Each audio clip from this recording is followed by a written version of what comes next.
Hi నమస్తే, welcome to Mara media. నేను మీ కేవీఆర్. సింహాద్రి అప్పన్న సన్నిధిలో ఘోర దుర్ఘటన గురించి ఇక తెలిసిందే కదా.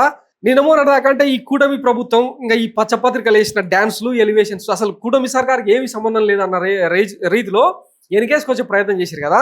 నిన్న తీరా ఆ గోడ కట్టిన కాంట్రాక్టర్ ఎవరైతే ఉన్నారో లక్ష్మణరావు అని, ఆయన తెర మీదకి వచ్చి వారం రోజుల ముందర నాకు కాంట్రాక్ట్ ఇచ్చి 4 రోజుల్లో పూర్తి చేయమంటే మరి ఇట్లాంటి గోడ కట్టక ఎట్లా కడతాం అని చెప్పి ఆయన ఒక బోల్డ్ స్టేట్మెంట్ ఇవ్వడంతో ఒక్కసారిగా కూటమి సర్కారు పరువు మొత్తం పోయినట్టయింది. ఇంకా దీని మీద మన ది గ్రేట్ విజనరీ చాణక్యుడు చంద్రబాబు గారేమో 72 గంటల లోపల బాధ్యులు ఎవరైనా సరే చట్టం ముందర నిలబెడతాం, కఠిన శిక్షలు వేస్తాం, వాడు ఎలాంటోడైనా ఎంతటోడైనా ఇంకా చట్ట పరిధిలో శిక్షిస్తామని చెప్పి బీరాలు పలికింది కదా. మరి ఇప్పుడు ఎవరిని శిక్షిస్తారు? ఒకసారి ఆ కాంట్రాక్టర్ ఉన్న వినండి.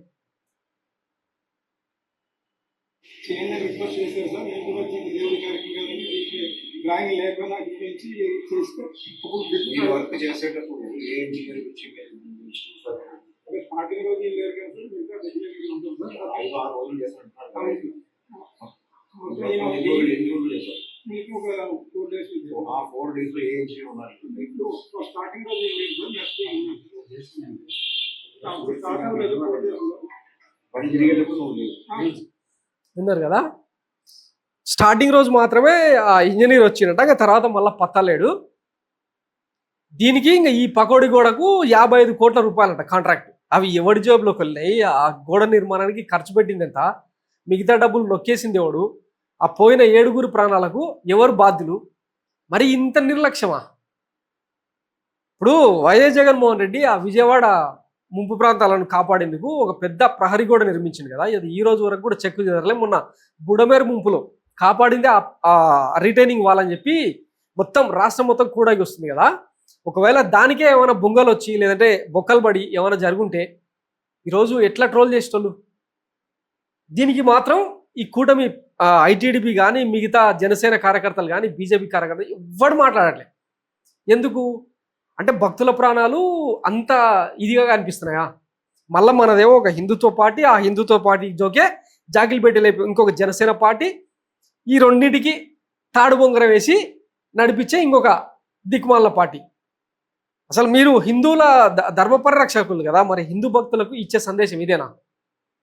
ఇంకా ఇట్లాంటి మొగోళ్ళు అమరావతిలో అంతర్జాతీయ రాజధాని, ఇంకా ఐకానిక్ టవర్సు, అంతర్జాతీయ విమానాశ్రయం ఇవన్నీ కడతారంట. మనం నమ్మాలి.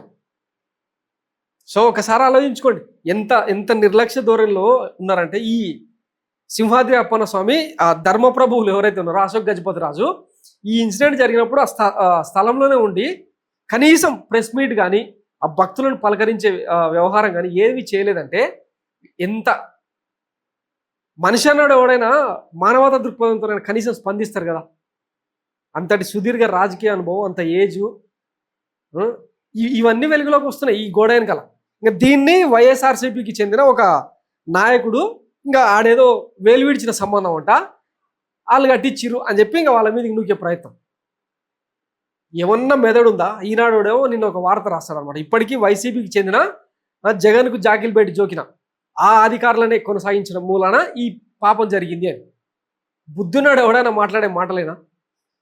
సో ఇన్ని జరుగుతూ ఉన్నాయన్నమాట. భక్తులు ప్రాణాలు పోయినా, తిరుమలలో తొక్కిసలాట జరిగిన, ఆలయాల వ్యవహారంలో ఇన్నిన్ని దారుణాలు వెలుగు చూస్తున్నా ఇంకా మనకు బుద్ధి రాకపోతే ఇంకా చేయగలిగింది ఏం లేదు. ఇప్పుడు ఆ ప్రకృతి దేవుడు పెడుతున్న శాపనార్థాలే ఇవన్నీ అని చెప్పి కొంతమంది మాట్లాడుతూ ఉన్నారు. ఇంకా ఈ పాప ఫలితం ఇంకా ఎంతమంది అనుభవించాలో, ఎవరికి అనుభవించాలో ఇంకా దేవుడికే తెలియాలి. ఎందుకంటే మనం ఏమీ లేని చోట తిరుపతి లడ్డు కల్తీ అని చెప్పి అయోధ్యకు పంది మాంసం కలిపిన లడ్డూను 1,00,000 లడ్డూను పంపించినాం అని చెప్పి కింది నుంచి పైకి గుడిమెట్లను కడిగి అదేదో దీక్ష చేసి, ప్రాయశ్చిత్త దీక్ష చేసిన దానికి ఇవన్నీ అనమాట. ఆమె ఒక ఉంటుంది ఇక్కడ తెలంగాణలో కూడా. ఇప్పుడు వీళ్ళందరికీ ఈ సింహాద్రి ఆలయం కనిపిస్తలేదా? అసలు అయ్యిందో లేదో తెలియని దానికి గాడిద లెక్క వండబెట్టింది కదా. మరి ఇప్పుడు ఇంత పెద్ద ఇన్సిడెంట్ జరిగితే ఒక్కళ్ళన్నా స్పందిస్తా ఉన్నారా? ఇది వీళ్ళ విధానం. Thanks for watching Mara media. నేను మీ కేవీఆర్. Thank you.